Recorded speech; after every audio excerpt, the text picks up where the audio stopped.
کوئٹہ، مستونگ، نوشکی، خاران، گوادر، پسنی ایک ہی روز میں بلوچستان کے 12 شہروں پہ حملہ۔ بلوچستان کے دارالحکومت کوئٹہ میں پہلی بار دہشت گردوں کی دراندازی۔ دہشت گرد براہ راست بلوچستان کے دارالخلافہ کوئٹہ تک پہنچ گئے، اس کے باوجود کہ بارڈر سے کوئٹہ کا فاصلہ قریباً 130 کلومیٹر ہے۔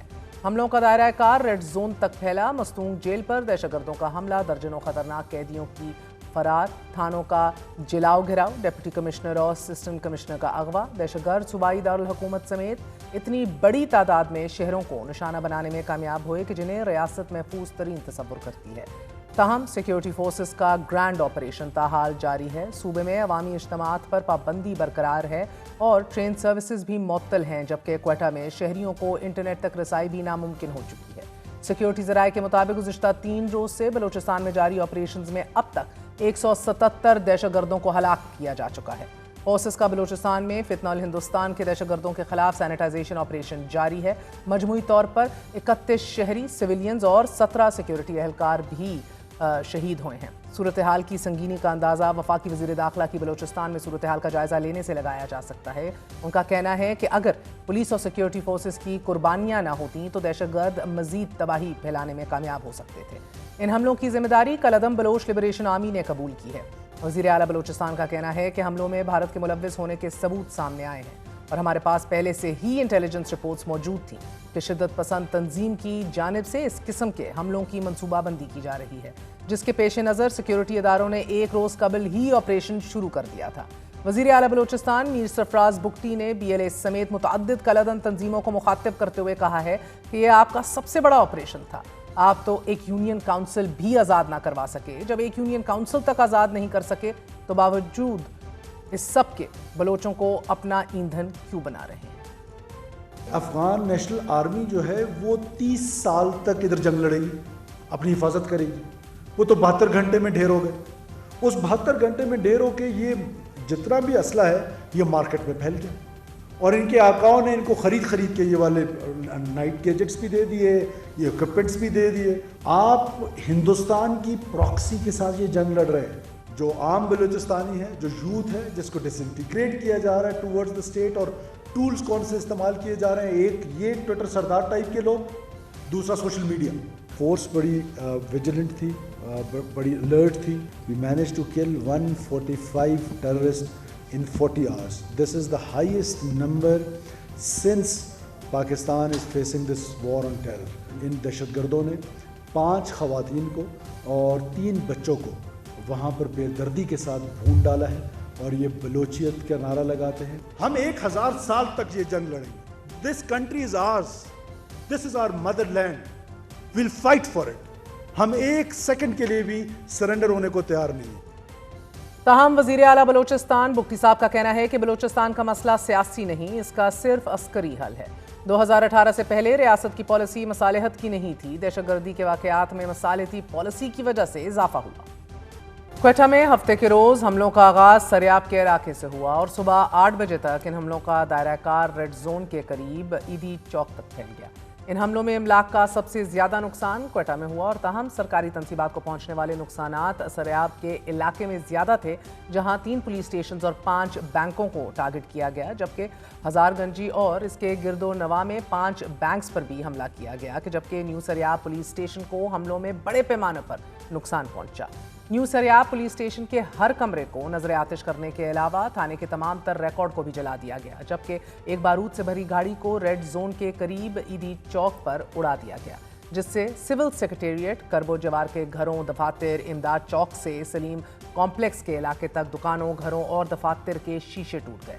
یہاں مسلح افراد کی موجودگی 1 کلومیٹر سے کم علاقے تک تھی، اور عینی شاہدین کا یہ بتانا ہے کہ یونیورسٹی کے قریب مسلح افراد سڑکوں پر تلاشی بھی لیتے رہے۔ سریاب میں ہزار گنجی، شیخ زید ہسپتال، یونیورسٹی، ہیلپر ہسپتال کے قریب و جوار کے علاقوں کے علاوہ بھی امداد چوک کے قریب مسلح افراد موجود رہے۔ پہلی مرتبہ یہ دیکھنے میں آیا کہ اس نوعیت کی کارروائیاں سائملٹینیسلی بیک وقت بلوچستان کے دارالحکومت کوئٹہ کے اندر ہوئیں، جبکہ چند روز کے اندر خاران شہر میں یہ اپنی نوعیت کا دوسرا بڑا حملہ تھا۔ اس سے قبل ہونے والے حملے میں سٹی پولیس سٹیشن اور بینکوں پر حملے کیے گئے تھے، جبکہ گوادر کی لیبر کالونی میں دہشت گردوں نے 11 بلوچ افراد کو قتل کیا، جن میں خواتین اور بچے بھی شامل تھے۔ गुज़िश्ता रोज़ वज़ीर आला बलोचिस्तान सरफराज बुगटी ने पहल कॉन्फ्रेंस में ये वजाहत दी कि बलोचिस्तान के बेशतर इलाकों को जल्दी क्लियर करा लिया गया है, जबकि नोशकी को क्लियर करने में दीगर शहरों के मुकाबले में ताख़ीर हुई है। ताहम वज़ीर आला बलोचिस्तान की जानिब से कुछ घंटों बाद दूसरी प्रेस कॉन्फ्रेंस में बताया गया कि नोशकी को भी क्लियर करवा लिया गया है, जबकि नोशकी के अर्गमाल बनाए जाने वाले डिप्टी कमिश्नर और खातून असिस्टेंट कमिश्नर को रिहा कर दिया गया है। बलोच लिबरेशन आर्मी की जानिब से बलोचिस्तान में होने वाले हमलों से कबल एक वीडियो जारी की गई थी। नाज़रीन, इस वीडियो में एक गैर आबाद नामालूम मकाम पर 3 मोटरसाइकिलों पर 6 मुसल्लह अफराद सवार नजर आ रहे हैं। इन 6 अफराद में से सिर्फ एक शख्स का चेहरा नजर आता है। कलदन तंजीम के मुताबिक ये शख्स BLA के सरबरा बशीर ज़ेब कहलाता है और साथ ही ये दावा भी किया गया कि इन हमलों में बशीर ज़ेब ने खुद भी हिस्सा लिया। BLA ने वाज़ेह नहीं किया कि ये वीडियो किस मकाम पर बनाई गई, ताहम वज़ीर आला बुगटी साहब ने यह दावा किया कि ये वीडियो अफगानिस्तान में बनाई गई है। नवंबर 2018 में कराची में चीनी काउंसिल खाने पर हमले से लेकर अब तक कलदन तंजीम बलोच लिबरेशन आर्मी की जानिब से किए गए मुतअद्दिद हमलों के मुकदमात में बशीर ज़ेब हुकूमत पाकिस्तान को मतलूब है। इन हमलों में 2020 में कराची स्टॉक एक्सचेंज पर हमले की मनसूबाबंदी, कराची यूनिवर्सिटी में चीनी असातिज़ा पर खातून खुदकुश हमले की मनसूबाबंदी और फिर कराची एयरपोर्ट के करीब चीनी इंजीनियर्स के काफिले पर हमले की मनसूबाबंदी भी शामिल हैं। जबकि कराची एयरपोर्ट के करीब चीनी इंजीनियर्स के काफिले पर हमले के मुकदमे में अदालत बशीर ज़ेब को मफरूर करार दे चुकी है। कहा जाता है कि बशीर ज़ेब का ताल्लुक बलोचिस्तान के इलाके नौशकी के अहमद वाल के एक मुतवस्सत ख़ानदान से है और मोहम्मद हसनी कबीले से ताल्लुक़ रखता है ये, जबकि इसके वालिद पेशे के लिहाज से महकमा सेहत से वाबस्ता रहे हैं। बशीर ज़ेब की इब्तदाई तालीम नौशकी से, जबकि हायर सेकेंडरी तालीम Quetta degree college Sariab road से मुकम्मल हुई। बदकिस्मती से बलोचिस्तान में तशद्दुद का ये अंदाज कोई नया नहीं है। गुज़श्ता साल जाफर एक्सप्रेस को निशाना बनाने के साथ साथ अगस्त 2024 में इसी तरह की मरबूत दहशतगर्दी की मुहिम से ये पता चलता है कि इस शोरिश ज़दा सूबे में अस्करी पसंदी का मसला अभी तक जूं का तूं है। गुज़श्ता साल बलूचिस्तान में 250 से ज़ायद दहशतगर्द हमले हुए, जिनमें 400 से ज़ायद अफराद हलाक हुए। खैबर पख्तूनख्वा के साथ साथ सूबा बलूचिस्तान दहशतगर्दी से सबसे ज़्यादा मुतासर रहा है। ताहम वज़ीर दिफ़ा ख्वाजा आसिफ का आज ये कहना था कि बलूचिस्तान में आज 15,000 स्कूल्स हैं, बलूचिस्तान में 13 कैडेट कॉलेजेस हैं, बलूचिस्तान में 13 बड़े हस्पताल हैं और बलूचिस्तान में एहसास महरूमी का बयानिया बनाया जाता है नहीं बनाया जाता है। बलूचिस्तान में बड़े पैमाने पर फौज तैनात करने की भी ज़रूरत है, बकौल वज़ीर दिफ़ा। ये जो महरूमी का एक बयानिया बनाया गया है उस सूबे के अंदर, आज 15,096 स्कूल है वहाँ।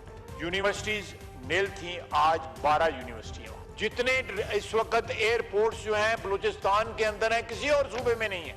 ये सारा जो ट्रेड है, स्मगलिंग है, ये सारी की सारी इलीगल ट्रेड जो है, उसका जो मिलिट्री विंग है जो उनको प्रोटेक्शन प्रोवाइड करता है वो BLA है, जो अपने आप को लिबरेशन आर्मी कहता है।